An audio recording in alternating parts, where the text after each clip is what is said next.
And I want to welcome you to another episode of Beyond the Surface Radio. I'm your host, Dr. Wanda J. Evans-Brewer. Today I want to discuss what it means to be in the tribe of the stolen African. What does it mean to be in the tribe of the stolen African?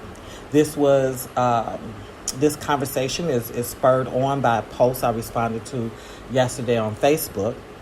And I won't do a lot of talking. I'll actually let the exchange speak for itself, and it begins here. Someone posted, if you sincerely believe that African Americans aren't Africans without needing to do DNA testing or genealogy, then you've got a lot to learn about African American history and culture. It frustrates me. So that was the original post that I responded to. And what I said was, I know we're Africans.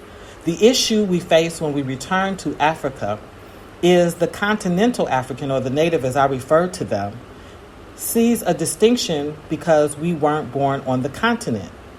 And we speak no authentic African language, thus they refer to us in terms that imply we're white/foreign. And that frustrates me.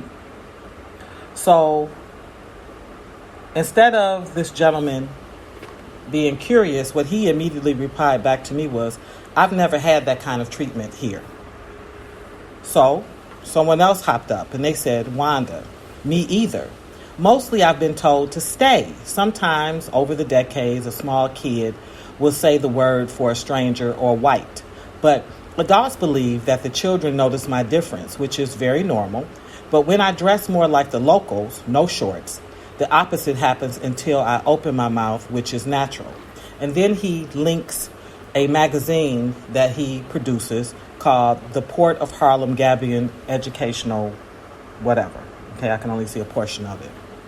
So I respond to him. I say, I live amongst the locals and my daughter attends school here. In fact, she is set to graduate in a few weeks into Form 1. As it stands, I am married to a Ghanaian. I am not mistreated nor disrespected. However, this is an overall attitude from Ghanaians. It's not personal. It just is. I had a similar experience when I stayed in Uganda. There we remained for 68 days. We've been here for 14 months. Besides the regular outreach I do, I own a small shop. I've planted many libraries and hosted a health fair. None has ever wanted me to go. That's not what I said. Everyone knows us. We're not seen by any stretch of the imagination as strangers. I was clear. I was not born on this continent and I do not speak an African language. They make a distinction. It doesn't mean you will be mistreated. It just means that you are set apart. So the other person who originally said he doesn't know anything about that, I responded to him. I said, because you haven't had it doesn't mean it's not true. This is a lived experience for me and many others. The other gentleman jumps back in. So he says, so it's like when I was in Washington, D.C., and it became known that I'm proudly from Gary, and the Washingtonians make a distinction. Or someone walks down my street and the neighbors begin to say, who is that? So I said to him, but the lived experience goes many, he asked to me, but the lived experience goes many ways.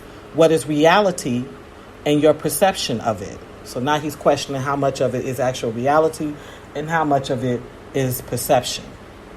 He goes on to say, not to say your reality is not real for you, because it is. And then again, he clicks in another article to help me with my mentality.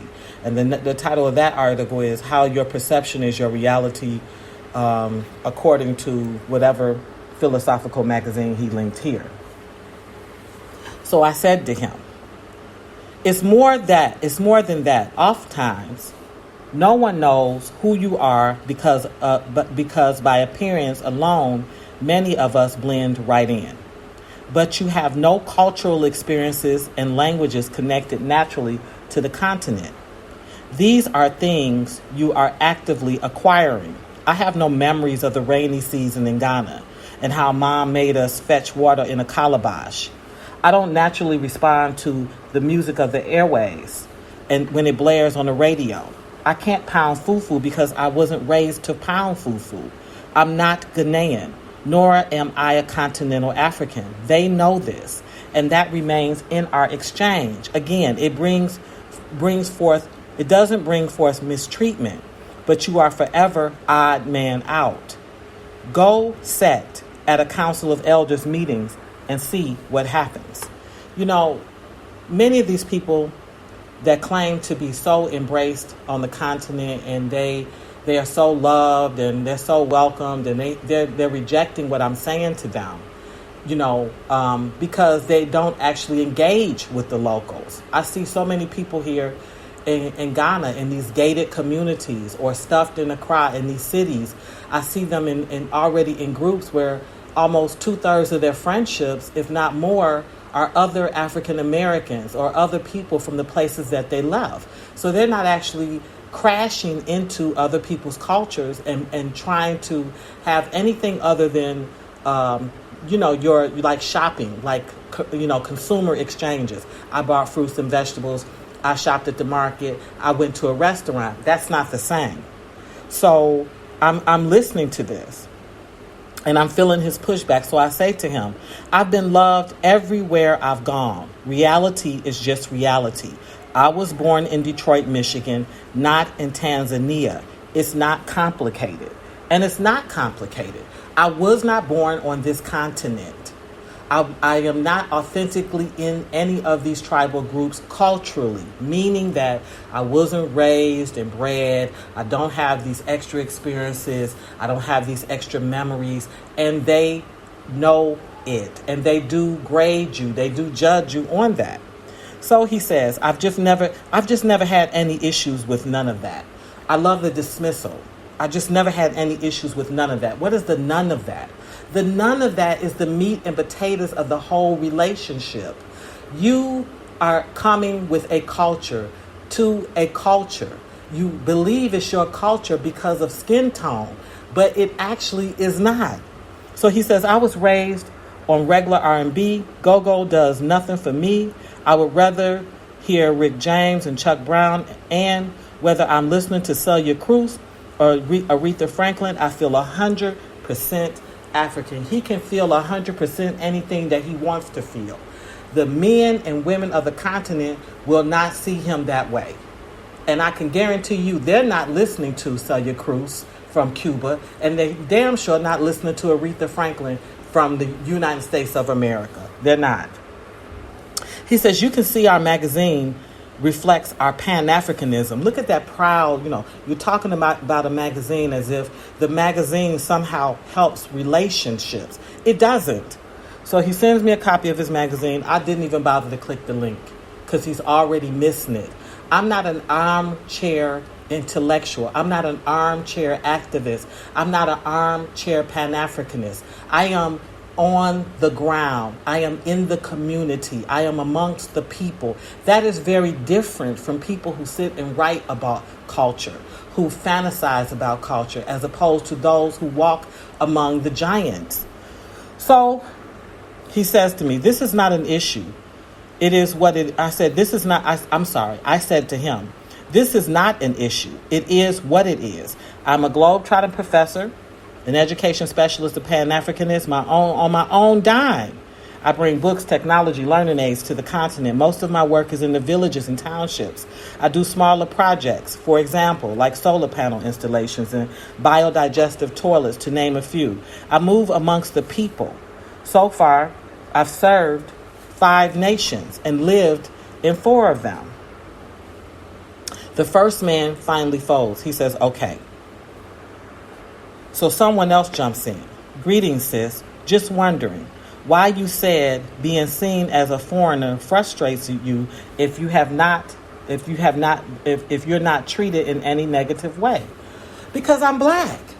Because the way where I come from, if you black and you see another black, y'all connected. It ain't no other conversation to have. That's not true here. So someone jumps in and they say, because we are different. People outside of your ethnic group are treated like that in Africa. Just watch how the Mina and the Wolof act around the Hausa. Ethnic groups are closed spaces that skin alone can't get you in. Case in point, you married a Ghanaian, yet you have no you have not distinguished if he is Airway, Ashanti, Aja, or anything.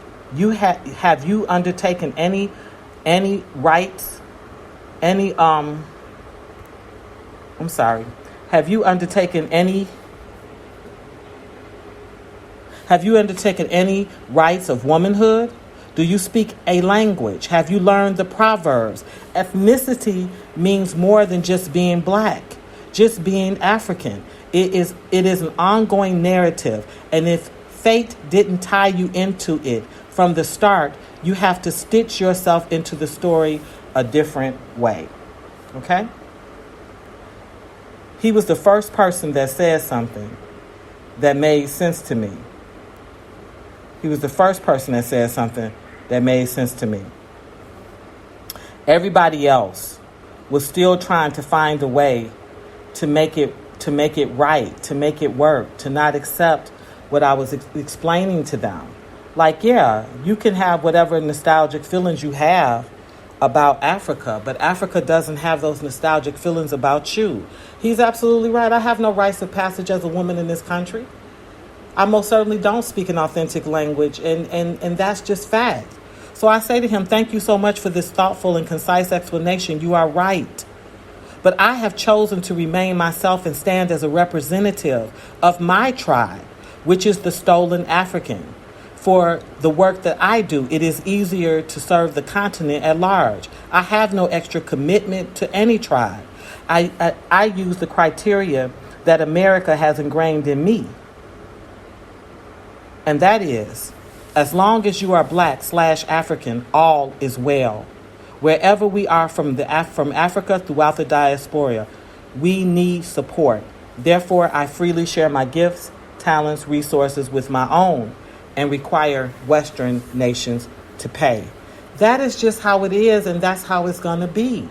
If I live 100 years, I'll never be Ghanaian. I'll never be Nigerian. I'll never be Togolese. I'll never be from the Congo. I don't dream those dreams. I don't know those stories. But what about our story? It's an amazing story of triumph in spite of it. For the brutality for what the stolen African went through, has gone through. It's still enduring. That's now being videotaped and broadcast on every station. Just absolute bold-faced murders broadcast for the sickness, for the level of internalized hate we've taken in, for the annihilation of our men, of our women, of our children, and the fact that any of us can still be here and be thinking. We deserve to respect that. I will not deny the stolen African in exchange for trying to squeeze into a group that has already told me, look, we appreciate you, we love you, we respect you. We definitely not finna kill you. We're not gonna wipe you out. But sister, you ain't us. You ain't us. You ain't us. And I'm okay not being them. I'm okay with that. They were struggling with that. And so most of the stuff after this is people trying to figure out how to help me get in the group. Oh, you can learn the language. Oh, you can do this. One person suggested the clothes. You can wear as much kente cloth as you want to. I'm not from Kumasi. I can rub myself with as much shea butter. I'm not from the north. It's not going to change the truth, the reality. And listen, on some level, to me, the reality is beautiful. It's beautiful.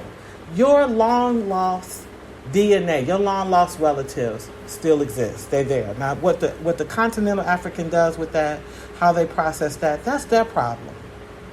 How I process it is my problem. I'm not ashamed to be in the tribe of the stolen African. I'm not. To be ashamed is to reject Nat Turner. Is to reject Ida B. Wells. It's not to respect Harriet Tubman. It's to think Sojourner Truth was a joke. It's not to love Langston Hughes, Zora Neale Hurston. I can go on and on of just these beautiful, beautiful people who fought to give us a voice, an identity, a face, who dreamed for us, who deposited things. I'm not rejecting none of them. We built that whole damn country for free. I'm not rejecting that tribe. I love my tribe. So where others have come here and they feel the need to get their name changed and wear certain clothes, and like he said, when I dress more like the locals, no shorts. African men wear shorts. They wear shorts when they're going to play sports. They don't wear shorts just to kick it in shorts. But if that's who you are, if you're the type of dude that wears shorts, why are you trying to be something you're not? I wear shorts. If you wear shorts, you wear shorts. If you don't wear shorts, you don't wear shorts. It's not going to make a difference to them. And it doesn't equate cruelty. This dialogue went on and on and on. I'm not going to burden you with lots of it. I do want to take you to one young woman, and then I want to wrap this podcast up.